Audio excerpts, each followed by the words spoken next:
Welcome to the Onward Podcast. This is Emily Harmon, your host. My guest today is Erin Tucker. Erin and I recorded this episode live back in February of 2021, and now it's being broadcast as a regular Onward Podcast episode. Erin is the executive director of On Our Own of Charlottesville, Virginia, a peer-led recovery center. And this recovery center is celebrating 30 years of service this year. Erin has personal experience with mental health and substance use challenges. And in this episode, Erin and I talk about how On Our Own helps customers balance mental health with COVID concerns. We also talk about how On Our Own partners with traditional and non-traditional mental health and substance use treatment organizations in the community. Listen and learn about the importance of peer support in recovery and the challenges of recovery and how you can support similar recovery organizations in your community. Let's get to the interview. Thank you for listening to this Onward Podcast episode. I really appreciate all of my listeners. And if you have the time, I would greatly appreciate it if you could leave a review. Leaving a review on Apple Podcasts helps others find this podcast and helps us reach more people. By sharing stories of overcoming adversity and discovering ourselves along the way, we help others realize that they're not alone, and we move onward together. Speaking of moving onward, have you heard about my Onward Accelerator coaching program? I love this program. I created it after I retired, and actually I called my retirement a graduation. I felt like I was moving on to bigger and better things. I wasn't retiring in the way we tend to think about retirement. And recently I've started working with some clients that are planning their own retirement, and they want to be thoughtful about it, and they're starting ahead before they graduate onto bigger and better things. And this Onward Accelerator coaching program is helping them go through that process, helping them rediscover themselves. If you're like most people, you just get buried under a mound of responsibilities, children, spouses, putting everyone and everything first, work, and we tend to lose ourselves along the way. And then when we become empty nesters and we graduate onto bigger and better things, we tend to discover that we've forgotten what our dreams are. We've forgotten who we really are. We've forgotten what we want out of life. What do we want out of this next phase of life? I can help you with the Onward Accelerator coaching program. Visit my website at emilyharmon.com and go to the offerings tab to learn more about it. And schedule a time to talk with me. Let's see if we're a good fit. Let's see if the Onward Accelerator coaching program can help you prepare to graduate. Erin, welcome to the Onward Podcast. Hi, thanks for having me, Emily. Sure. You've been the executive director for 12 years of Our Own Charlottesville, and it's a peer-led recovery center. I had never heard anything about them until my neighbor introduced me to you. So I'm really looking forward to this interview and learning more about On Our Own and what you do. So, yeah, thank you. I actually worked at On Our Own for the first 4 years as a peer recovery specialist, and then 4 years in, I became executive director. So I was lucky enough to have worked for 4 years before becoming the executive director. So I got firsthand of what it was like to work there and what it was like to, when you work somewhere and you're like, oh, I would do this, and this if I had, if I could change anything. I got to do that, but I didn't actually think I would become the executive director. Wow. It sort of fell into my lap. And so it's been trial by learning, and it's been really wonderful. but a peer-run organization. So On Our Own is a peer recovery center, and so everyone that works at On Our Own has lived experience with mental health challenges. That could be from depression, that could be from any type of mood challenge. It might be from substance use challenge. It could be from anything. It could be from both. So for instance, for me personally, I'm in recovery from substance abuse, and I'm also in recovery for generalized anxiety challenges. And well, I can get into that a little later, but everyone that works there is in recovery. And so we provide free services to the community, to anyone in our area or even outside of our area. So now that we're all, we're doing everything by Zoom, virtual, we actually have people that are joining us from other areas as well. So we're all trained, we're all certified by the state, and we're trained to give back and offer the support that we needed when we were first in recovery to the people who need it now. That's amazing. What's the training like? Like how long? Yeah. So the state certification is it's a 72-hour class, but then you have to have 500 credit hours of work or volunteer hours of direct peer support. And then you apply to the state once you have your supervisor sign off on that and you've taken the course. And then you have to take a state exam. And then once you take the state exam and you pass, you become certified. And then we have to get recertification every 2 years. And that entails 20 hours of continuing education units. So do you have to have been in recovery for a certain amount of time? Yes. So it's at least a year. Some places require 2 years, depending on the organization. So our organization requires at least a year, of abstinence if you're in substance use recovery, and a year out of the hospital if you're in, or of not having any, you don't have to have gone to the hospital, but, of basically doing really well in your life.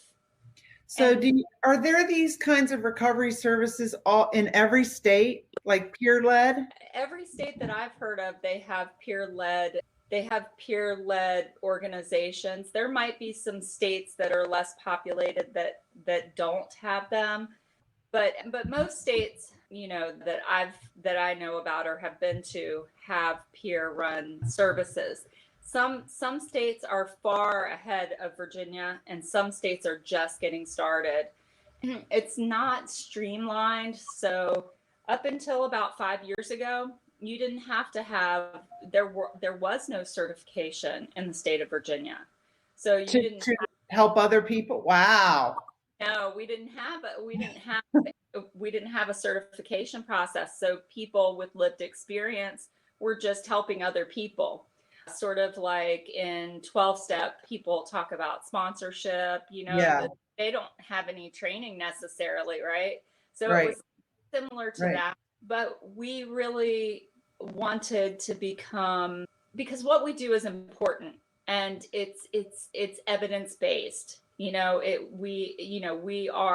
SAMHSA has said peer support is an evidence-based practice.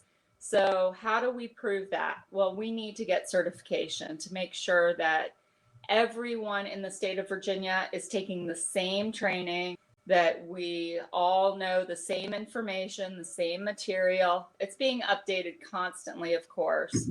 But so about 5 years, maybe 6 years ago, 7 years ago, they started doing the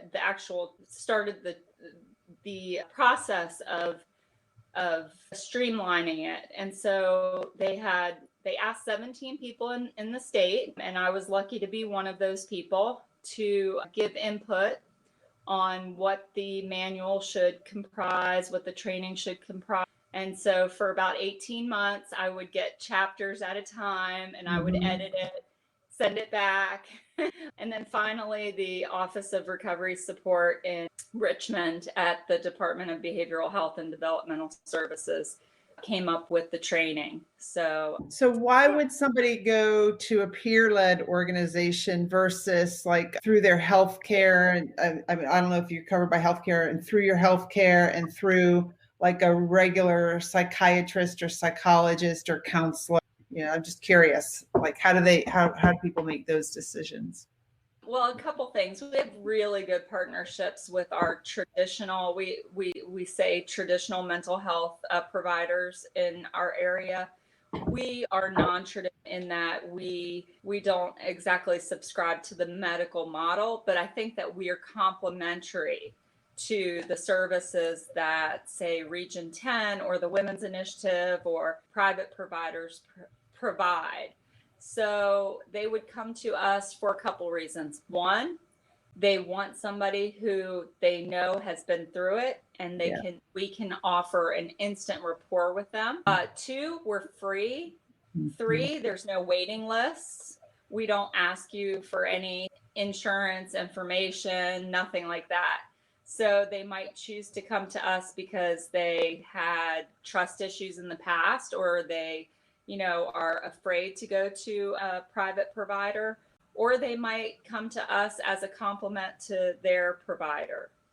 So. Okay, got it. Wow, we've got somebody from Pakistan, Imtiaz, I think, and then DJ, happy to be here and listen. Thank you guys. We're happy that you're here, and Carl's here too. So thank you for watching, and please post any questions. And when I see them, I'll make sure that we get them answered. So glad you guys are here. Yeah, I find that with coaching too. Like when I go and invest in a coach, I want to invest in a coach that has done what I want to do and been through it themselves. And they could be like a step or two ahead of me, but it's just, I think that the rapport there is good. I mean, I can think back on times when I took my daughter, and it's not something that she would be ashamed for me to say because, she's been on my podcast talking about her anxiety.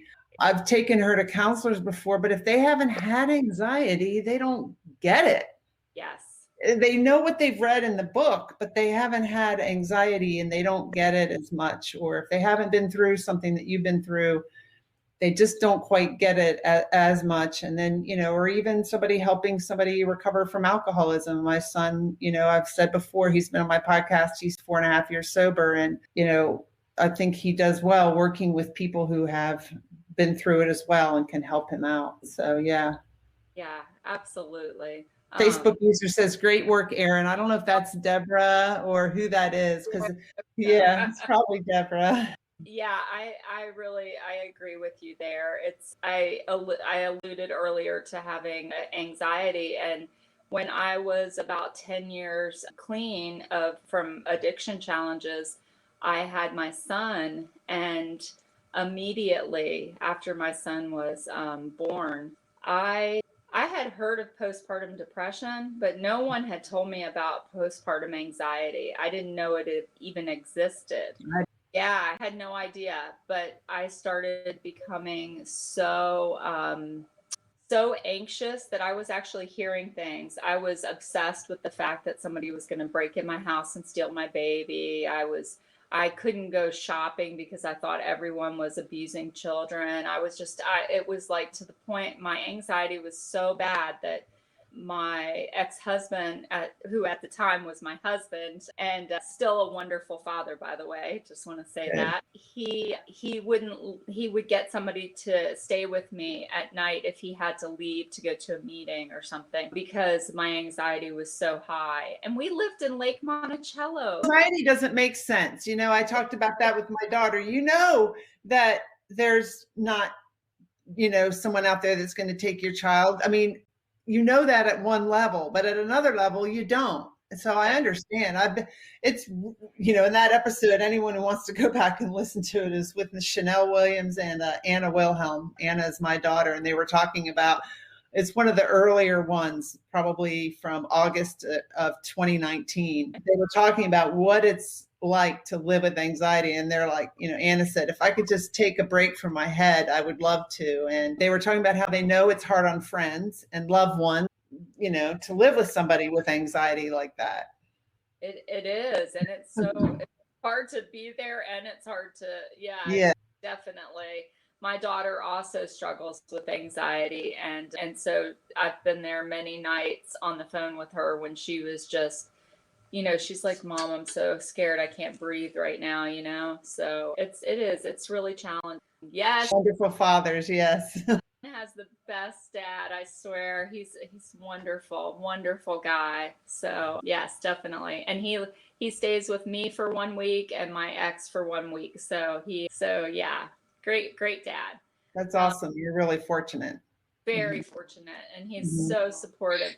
We talk all the time, so he's very supportive. But the culmination so for 2 years I was in this space that literally, it was just, I was anxious all the time, and what ended up happening is I called the police because I was sure somebody was breaking in, and I'm huddled in the bedroom with my 2-year-old, like just terrified. And the police come in with their weapons drawn, searching my house, and there's nobody there, but I knew I heard the voices. So I finally went to the free clinic. Shout out to the free clinic, because at the time my husband and my son had insurance, but I was not eligible under his policy. So, that was 13 years ago, but things have changed now. But I went to the free clinic and I saw a psychiatrist, and she said, "Why did you wait 2 years?" And I said, "I thought this is how it was going to be forever." No. And she told me about it, and she put me on a medication, an antidepressant, and within 3 days it had dissipated. So huge in my recovery. It doesn't work for everyone, but for me, it really did work. Yeah. So how many people does your peer-led recovery service, how many people do you see, and what's the volume, and has it gotten worse during COVID, or more people? Oh, wait, we have one question. How does one find those peer-run support groups? That's a good question. So in Virginia, we have Vocal, which is the statewide umbrella agency, vocalvirginia.org. And if you go to vocalvirginia.org, you can find all of the peer supports in the state of Virginia.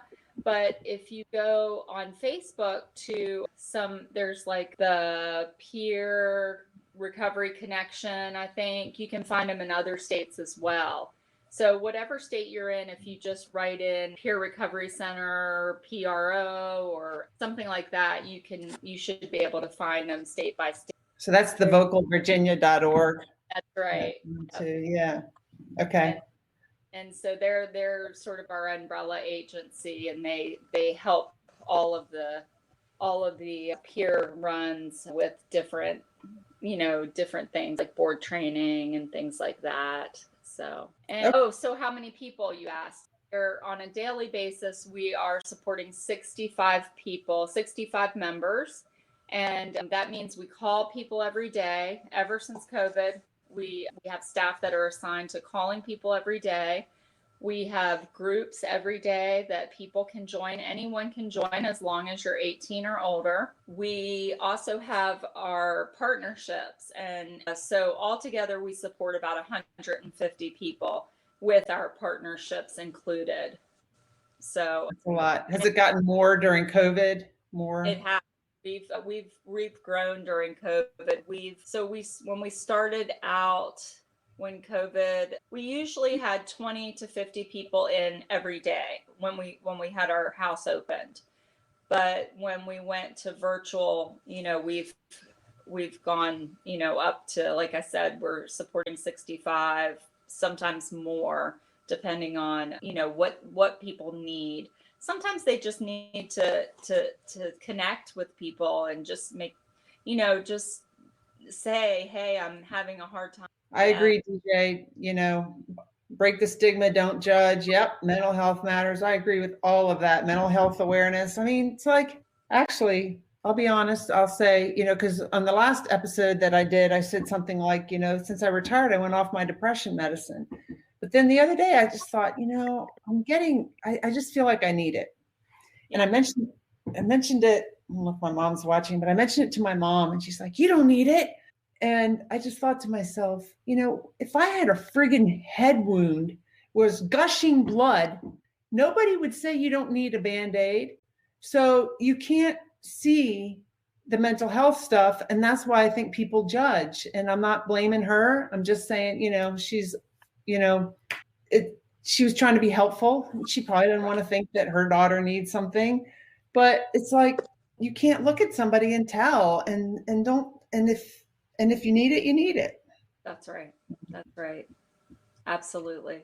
She gets migraines sometimes. Okay, do you want me to say, well, you don't need your migraine headache medicine? I can't see that you have a headache. Right. So thank you for an important conversation. Good. Number 1 in 4. I don't know what that means, but so you might. 1 in 4 people will be diagnosed with a mental health challenge in every year. I think that's probably what DJ is talking about. Yeah, it's very, we're going to 1 in 4 people will experience a mental health challenge. And talking about breaking the stigma, I really try to say mental health challenge or mental health condition. Sorry, my dog is knocking my table. Instead of mental illness, because this is an illness, makes it, to me anyway, it feels like I need, I'm a patient, I need, and with mental health challenge or condition, or, it to me anyway, it feels more like I can get better. I have hope that I can get better. Mm-hmm. And I don't feel like I am always going to be in this place. Now, I might have a relapse and go back to having the anxiety, or even with medication, addiction, but I know that I can always get back to where I was. Right. Yeah. A relapse is kind of normal, right? Or not normal, but it's not unheard of. It's not connecting and being validated is so powerful. Yeah, it really is. And sharing your story is really powerful too, because it helps others realize they're not alone and they can share their story too and help other people. So that's awesome what you guys are doing. If you need more so the funding comes from the state. We get just a very small portion of our funding from the state. Most of the funding we get comes from grants. We apply for lots of grants. We are lucky to have wonderful partnerships. So we have a partnership with Region 10. We have a partnership with Offender Aid and Restoration. We have a partnership with Western State Hospital, and so we actually have 2 with Region 10. And so we do get paid for providing peer support services to those organizations. That helps a lot. We also, as I mentioned to you earlier, we have a thrift store, Uplift Thrift, and all of the proceeds from Uplift Thrift come to On Our Own. And we also have private donors, people that will, donate to us, foundations, and we're always writing those grants and trying to get those fundraisers out. And so it's a pretty good area to have a thrift store. I'm just saying, because there's a lot of people there that make some money. So maybe you have some really nice stuff that's sold at your thrift store. I should go check it out. Oh, please do. It's amazing that the community has supported us hugely, and shout out to Twice as Nice and Rethreads, who have been wonderful to us. And everyone's just so supportive. It's such a giving community, a loving community. I know we have our challenges like any other community, but we really appreciate all the support we get. And I also want to say the Mental Health and Wellness Coalition is doing some wonderful work, and we're involved in that. We're doing some wonderful work around anti-racism, around mental health stigma, around overdose prevention, opioid prevention. So there's quite a lot going on in Charlottesville, and I feel really, really grateful when I go to meetings with my fellow folks from rural communities and other places in the state. They don't have the support that we have in Charlottesville. Yeah. Yeah. Yeah. So we are lucky for that. Yeah. Yeah. Acknowledgement is hard for ourselves or in others that we love. Yeah. So has the heroin epidemic in Virginia gotten worse due to Yeah. COVID? The opioid epidemic is Yeah. really, it's really, really challenging right now, especially. In fact, within the last couple weeks, we've lost 4 people I mean, our community has lost 4 people, young people to fentanyl laced pills. And Richmond lost 6 people with the same bad batch of pills that are coming through that are laced with the fentanyl and carfentanil, and it's really scary. You never know what's in drugs anymore, like, I mean, luckily when I'm like, oh, when I used to When do, I at least knew that, you weren't gonna, I mean, they didn't have that kind of stuff 20 years ago, and so Yeah. it's really scary for the folks right I've now. interviewed a few moms, quite a few, on this podcast who have lost their kids to heroin, in fact, or fentanyl, or, one mom lost 2 of her 3 sons. And yeah, so, and I used to, when my son was doing drugs, some friends and I got together, we said, oh, our kids are going to hang out, we're going to hang out. And we created this organization called Parents Affected by Addiction. And we would meet once a month and help out other parents, because it's so hard when you're going through it. It was kind of like a peer-led support group, I guess. Yeah, and volunteers, but we were just helping them. What's enabling? What's not? What should you do? What should I do? What should I expect? There's just so much that you go through when your kid or a loved one is addicted to drugs, and you just don't know what to do, and you want to fix the situation and you can't, and it's hard to realize that. Yeah, and I think it was DJ was saying is, yeah, and she said, I think oh, fantastic community, which it is. It sounds like it, yeah. And the connection piece, I was just and then I'll answer that question. But I just wanted to say, with the isolation piece, not only is addiction becoming more prevalent, or the relapse rates becoming more prevalent, but also suicide rates. And happened to have lost one of our dear members, 30 years old, and he took his life, and we miss him dearly. And his family started a foundation, the Luke J. Raymond Foundation, and they're working really hard to talk about suicide and talk about suicide prevention. And so I just wanted to mention that. Yeah, it's too young. Yeah. But someone asked about what advice would you give? Well, so there are a few new startup peer-run organizations. Unfortunately, the state no longer has the money to help start up new foundations like they did 30 years ago when On Our Own started. So it is more challenging. However, it is possible. 5 years ago, we received a grant from SAMHSA to write a book about how to start a peer-run program. And it is available on, Amazon, eBay. Our two of our board members wrote the book, and it's called whatever it takes, more at On Our Own, 25 years of peer practice. And I can find that for you and send it out to you too, Emily, if you can't. It might very well be on the website. It should be. But anyway, it goes through from beginning, like from the conception of On Our Own 30 years ago to for the first 25 years, and how to start one, how to strengthen one.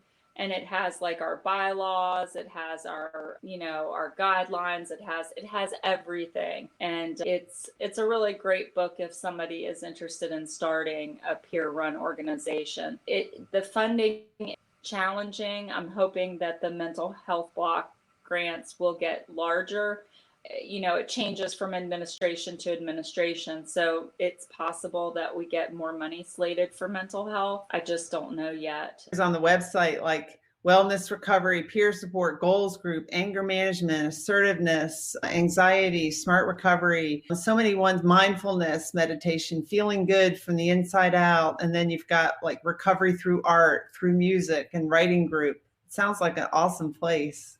Yeah, it's really wonderful. I really miss being in person because when you would walk in the door, it's one of those places where everybody just knows you and you get lots of hugs and lots of, yeah, it is. It's a wwonderful place. And some people, they don't get hugged. And that's why COVID has been so hard. And so, yeah, thank you.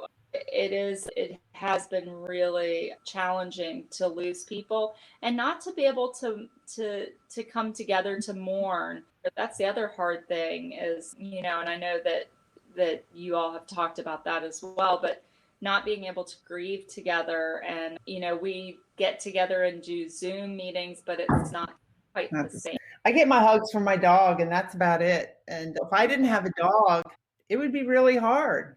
Yeah. Being single through all this. It is. Yeah, you're right. And my 13-year-old doesn't want to hug that much anymore. Yeah. I hugged my grandson this weekend. He's 4.5. That was nice. Oh, that's great. That's a good age. That's a nice snuggle age. He always says, I have a good idea. That's what he says all the time. I'm like, I love that confidence. I have a good idea. I'm like, Marshall, you always have a good idea. Wonderful. Reminds me of when my son was young. He said, yeah, Samsa is amazing. My son said, I'm really strong. And I said, yes, you are strong. And he said, and I'm amazing too. Wow. Isn't that awesome? When we get to be adults, we don't think that way. No, we lose that. We've just got to remember how amazing we really are. We all are. Yeah. And to make it through COVID and, just everything that you guys are doing, it's amazing. It is. Very resource rich. Yeah. So I put your website on our own Charlottesville, and I was just in Charlottesville today and I didn't go by. Oh, well. And then here, so if people want that, on our own cville.org. And then there's your Uplift thrift store. Yep. So Come on, Uplift is open and in business. Although tomorrow, I think we're going to have it not open tomorrow. Yeah. But we do have 2 pantry days On Our Own, 2 pantry days a week. I just wanted to mention if people need food, if they need masks, if they need whatever they need, we're open on Tuesdays and Fridays from 2 to 5. And people can come get their mail. They can come, whatever it is that they need. So we're not completely shut down. That's awesome. All right. Yeah. Does anybody have any questions? Bernard said nice. Yeah. Anyone have any questions before we wrap it up? And join our groups. Come to our groups. You're welcome to, everyone. Yeah. And so they just go to your website and find the group. And you don't have to live in Virginia to participate in the Zoom call, right? Nope, you just click on it. The only group we ask you to get in touch with us first is the anxiety group, just because there are people that are struggling with anxiety and they want to know who's going to be attending. So all the other groups are open to everyone. Erin, thank you so much for everything that you do. That's awesome, the work that you do. You're supporting so many people. And we have pets. I don't have a bird, but pets, yeah. Some birds. And we have such a great staff. I just want to give a shout out to our staff. Wonderful, wonderful. So, that's so neat. They know each other. Someone else says, I love seeing you so happy, Emily. Rock on. Someone else says, pets are so very necessary. Cats especially. That must be Deborah. Yeah. I love Deborah. Hi, Deborah. I'm glad she introduced us. Thank you very much, Erin. And I'll let you know when I get your episode published on Apple Podcasts and stuff too. It'll be another month or so. But wonderful. Thanks again for everything. All right. Thank you, everybody, for watching. Have a great night. Thank you. Thank you for listening to this Onward podcast episode. I really appreciate all of my listeners. And if you have the time, I would greatly appreciate it if you could leave a review. Leaving a review on Apple Podcasts helps others find this podcast and helps us reach more people. By sharing stories of overcoming adversity and discovering ourselves along the way, we help others realize that they're not alone, and we move onward together. Speaking of moving onward, have you heard about my Onward Accelerator coaching program? I love this program. You know, I created it after I retired, and actually, I called my retirement a graduation. I felt like I was moving on to bigger and better things. I wasn't retiring in the way we tend to think about retirement. And recently, I've started working with some clients that are planning their own retirement, and they want to be thoughtful about it, and they're starting ahead before they graduate onto bigger and better things. And this Onward Accelerator coaching program is helping them go through that process, helping them rediscover themselves.